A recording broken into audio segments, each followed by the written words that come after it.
uma novidade mais que bem-vinda no terror. A Hora do Mal, dirigido por Zack Cregger, mesmo diretor de Noites Brutais e Acompanhante Perfeita, chegou aos cinemas. Zack Cregger com certeza agora vai se consolidar como um dos grandes nomes do terror, até porque o resultado é excelente do início ao fim. E é sobre essa ótima novidade que a gente vai falar hoje. Eu sou a Tiffany, esse é meu canal e bora para mais um vídeo.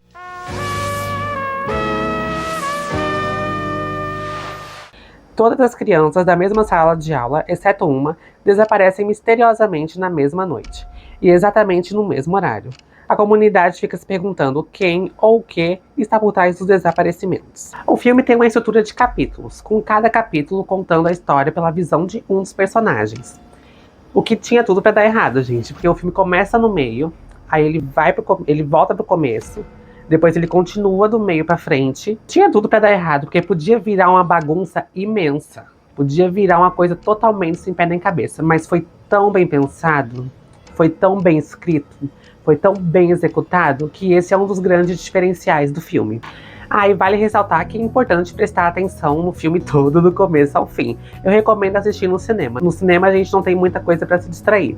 Mas enfim, eu recomendo prestar muita atenção do início ao fim, porque senão você pode acabar se perdendo ali um pouquinho na história. Vou fazer um destaque aqui para as atuações da Julia Garner, que faz a professora Justine, e o Austin Abrams, que faz lá um viciado, né, um morador de rua. Ele faz aquele viciado de uma forma tão realista, de uma forma tão visceral, que eu não cogitei desviar o olhar em nenhuma das cenas que ele apareceu. A Julia Garner, que faz ali a professora Justine, ela consegue transparecer para você na tela um vínculo com aquela turma, com aquelas crianças, né? Ela consegue transparecer aquele sofrimento, né? Porque ela vira o bode expiatório da história, afinal foi a turma dela, né, que sumiu. E ela faz isso de uma forma tão excelente, de uma forma tão convidativa, que com certeza esses dois atores, pra mim, são o grande destaque do filme. Todas as atuações são muito boas, mas esses dois, pra mim, foi o grande destaque. O filme consegue criar ali, estabelecer logo de cara um clima de tensão, né, um clima de aflição, do início ao fim, praticamente. Os personagens, tanto principais quanto coadjuvantes, são muito bem desenvolvidos. Você se importa com eles, você quer saber mais sobre eles. A direção do Zack Cregger também é um quê à parte, né? A direção dele é muito criativa e a ambientação com certeza também faz um diferencial para a obra, que juntando com a trilha sonora já fazem valer cada segundo desse filme. Esse filme entrega tudo na medida certa, sem se render àquele monte de jumpscare que já virou fichinha, né? Já virou marca registrada dos filmes de terror atuais. Todos os jumpscares desse filme, eles são usados no momento certo, na hora certa, do jeito certo, sem ser apelativo, são muito bem posicionados, são sutis e com certeza funcionais. Teve só um ali que não me pegou, mas os outros que não são muitos, deve ter uns 5 ou 6 no máximo. Os poucos jumpscares que tem ali são funcionais.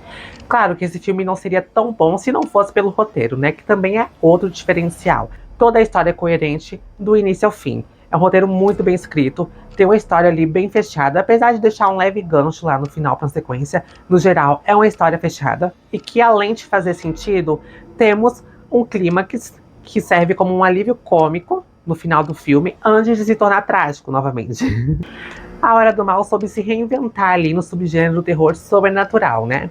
Ele sabe usar dos clichês de filme sobrenatural sem perder a originalidade, o que é também um diferencial para o filme. O filme, pelo menos ali nas entrelinhas, faz uma crítica social à necessidade que a gente tem como sociedade de sempre achar um grande culpado quando alguma coisa ruim acontece. As pessoas ali da sociedade local, né, onde aconteceu o desaparecimento das crianças, tentam de todo modo colocar a culpa na professora, porque foi só a turma dela que sumiu, né? Todas as outras turmas estão lá na escola normalmente, somente a turma dela sumiu. Aí todo mundo linka, por mais que não tenha nada que indique que ela tem alguma coisa a ver com o desaparecimento, tirando o fato de ser pessoas da turma dela, não tem absolutamente nada que linke ela a isso. Mas por ser a turma dela, aquela sociedade local tenta de todas as formas culpar ela, e todos, mesmo sem nenhum indício, acreditam que ela é a grande responsável, que ela é a culpada, que ela sabe de alguma coisa, e de todas as formas infernizam a vida dela. Vandalizam o carro dela, passam trotes pra ela, perturbam o dia a dia dela, tentando fazer com que ela fale alguma coisa, porque todos acreditam que ela tem uma coisa pra falar, quando na verdade ela não tem. E o filme, de certo modo, brinca um pouco com essa questão do bode expiatório, que é comum ao longo da sociedade sempre achar algum bode expiatório, né? Um inimigo em comum quando coisas ruins acontecem, alguém para despejar toda a responsabilidade e condenar aquela pessoa por tudo que aconteceu. Eu achei que o filme, mesmo nas entrelinhas, fez uma certa analogia com isso. E os efeitos especiais também são muito bons, porque ele não usa e abusa do CGI, como Invocação do Mal 3 fez, por exemplo, como a Freira fez, e que provavelmente agora vai fazer de novo Invocação do Mal 4. Não tô tão hypada pra esse filme, pra falar a verdade. Pelo menos o 3 me deu uma brochada. Esse filme, ele usa e abusa dos efeitos práticos. Que em qualquer filme de terror, gente, os efeitos práticos são um diferencial, né? Os efeitos práticos sempre tiveram e sempre vão ter um charme à parte. O ato final aí do filme eu achei um pouquinho apressado, tá? Achei um pouco apressado o ato final. Eu achei que ele foi de 8 a 80 muito rápido. Mas ainda assim, soube ser funcional pra mim. Ainda funcionou aquele final.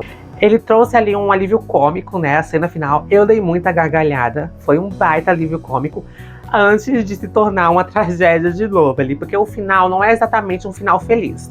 E eu gosto de filmes de terror que não tem um final feliz. Porque eu acho que o terror é isso, gente. O terror não é pra ser feliz, o terror não é pra acabar bem, entendeu? O terror é terror. Por isso eu gosto de filmes de terror que não tem um final exatamente feliz. O final ali deixa um gancho em aberto, bem sutil, pra uma possível sequência. E eu peço que todos vocês vão assistir esse filme no cinema. Eu espero que esse filme seja um sucesso de bilheteria, porque esse filme merece muito uma sequência. Na minha opinião, é claro. Enfim, juntando tudo isso, ele é um daqueles filmes que depois que você termina de assistir, ele continua com você. É um daqueles filmes que você vai no banheiro à noite, você lembra de alguma coisa. Você deita pra dormir, você lembra do filme. Ele tá ali contigo. E isso é um filme de terror. O filme de terror não é o que te assusta ali, que te distrai ali. Isso aí qualquer filme B consegue fazer. O filme de terror é aquele que fica com você. É aquele que dorme com você, que passa ali a noite com você. E isso é um filme de terror de verdade. E A Hora do Mal é um desses filmes. E juntando isso, pra mim, é o melhor filme de terror do ano até agora. Mas a gente ainda tem grandes concorrentes, né, que estão para ser lançados aí. A gente tem ainda esse mês Juntos, que é um novo terror corporal, né? Acredito que depois da Substância, que foi aquele grande sucesso, foi pro Oscar e tudo. Depois da Substância, eu acho que vamos ter pelo menos um terror corporal do ano de grande visibilidade daqui pra frente. Aí Juntos vem com essa proposta, né, de novo terror corporal. Já vem sendo muito bem elogiado também. A gente também o Faça Ela Voltar, que é um filme sobre luto, né? Que também vai sair esse mês e também tá sendo muito bem falado. Eu ainda não vi nada sobre esse filme, nem trailer, porque eu sou uma pessoa que eu tento dispensar os trailers pra ter toda aquela surpresa na tela grande. Também é um filme que tá sendo muito bem falado, também tô bem ansiosa pra assistir, também chega esse mês, se eu não me engano. Que acredito que eles são os grandes concorrentes do ano para o filme de terror, né? Muita gente tá apostando as fichas em Invocação do Mal 4, que vai sair ainda esse ano. Eu particularmente não tô apostando muitas fichas, porque eu acho que vai ser na mesma pegada aí do terceiro filme. Eu particularmente não gostei do terceiro filme.